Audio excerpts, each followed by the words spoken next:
सड़कों पे खेलने वाले एक बालक पर समर्थ श्री रामदास जी की निगाह पड़ जाती है और गुरु समर्थ ने हाथों में उठाकर एक साधारण बालक को छत्रपति बना दिया,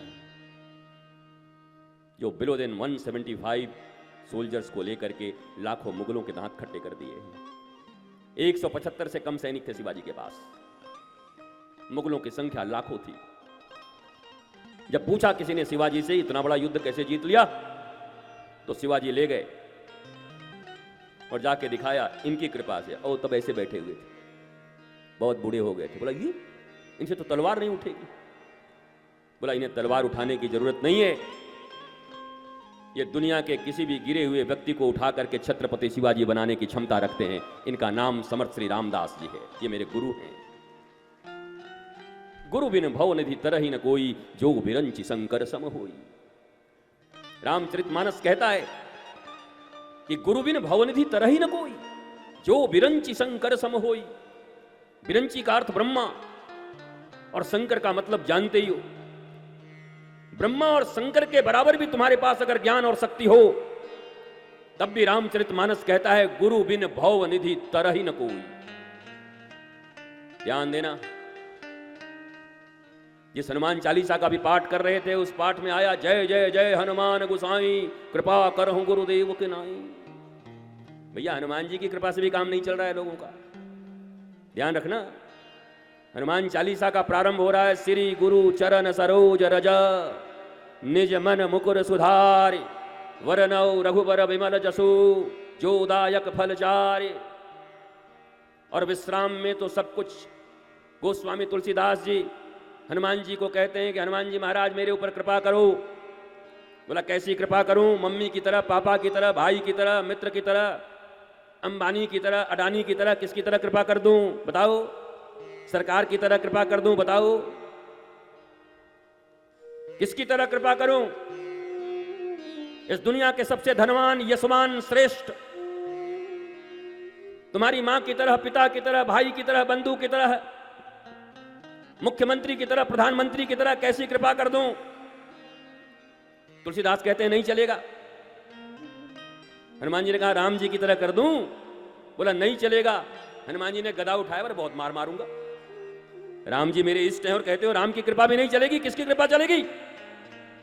और तब हनुमान जी ने, तुलसीदास ने जवाब दिया जय जय जय हनुमान गोसाई, कृपा करहु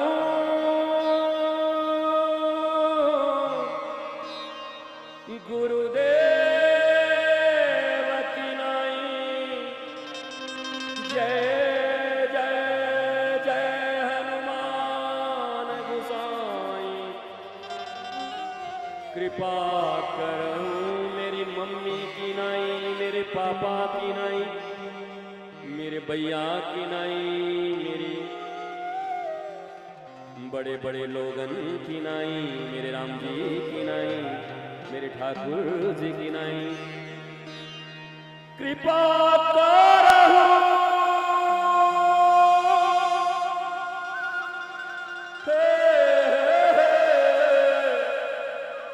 कृपा करहु गुरुदेव की नाई, गुरुदेव की नाई।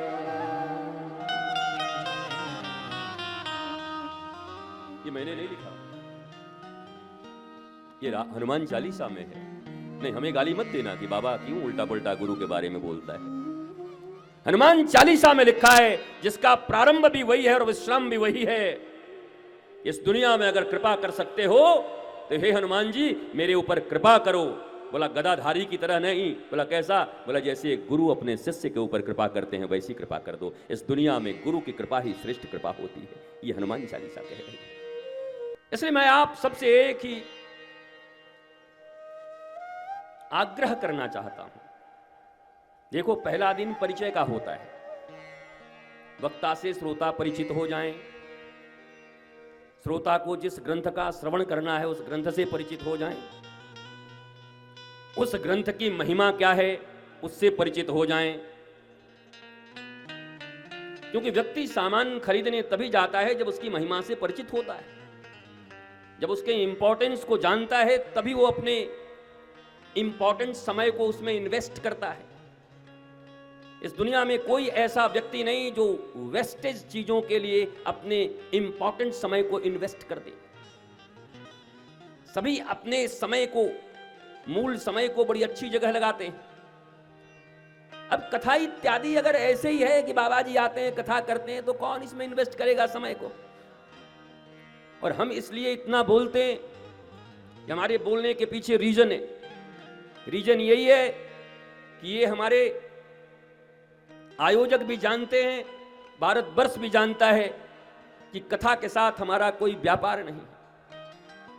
आज तक जीवन में कभी भी, पहले तो मैं बहुत कथाएं करता ही नहीं, 4 वर्ष पहले कथा किया था, फिर अभी मस्ती आ गई 2-3 महीने से, तो 2-3 कर दिया, मौज आ गया, कर दिया। हमारी कोई ऐसी फिक्स नहीं है कि हमें 3 कथाएं करनी है और बैग भर के हमें ले जाना है। वो तो बर्मन जी से पूछ लेना कितना हमको दे दिए, और जाने के बाद भी पूछ लेना। फिर ऐसा नहीं को कहते कि अंडर टेबल ले लिए, कि डायरेक्ट तो नहीं लिए लेकिन गौशाला के नाम पर ले लिए, वो भी अगर ले लूं तो फिर पूछ लेना उनसे, भैया ऊपर टेबल से लो या अंदर टेबल ले, बात तो एक ही है। महाराज जी डायरेक्ट नहीं लेते, महाराज जी के गौशाला में दे देना। वो अंतर क्या है मुझे बताओ? नहीं, मैं गौशाला में देने का मना नहीं करता, लेकिन फिर तो मैं समझता हूं फिर सीधा सीधा ही बोलना चाहिए कि भैया इतना ले लेंगे, कथा कर तुम्हारे पास करेंगे। जब कह दिया कि कथा का सबसे बड़ा मूल्य क्या है, बड़ा कथा का मूल्य है तुम्हारे हृदय में लौल्यता हो, लालसा हो, ललक हो, और आंखों में पानी लेकर के बैठोगे तो लगातार कथा यूं ही बरसती रहेगी, चलती रहेगी, और कोई चीज कथा को बाहर नहीं निकाल सकती। बाकी सब धंधे हैं साहब, धंधे हो जाएंगे, याद रख लेना। और नागपुर बहुत पवित्र धरती है। नागपुर की धरा पर धर्म की ध्वजा लहराती रहती। नागपुर की धरती पर सत्य, प्रेम, करुणा और सहज धर्म का प्रचार होता है।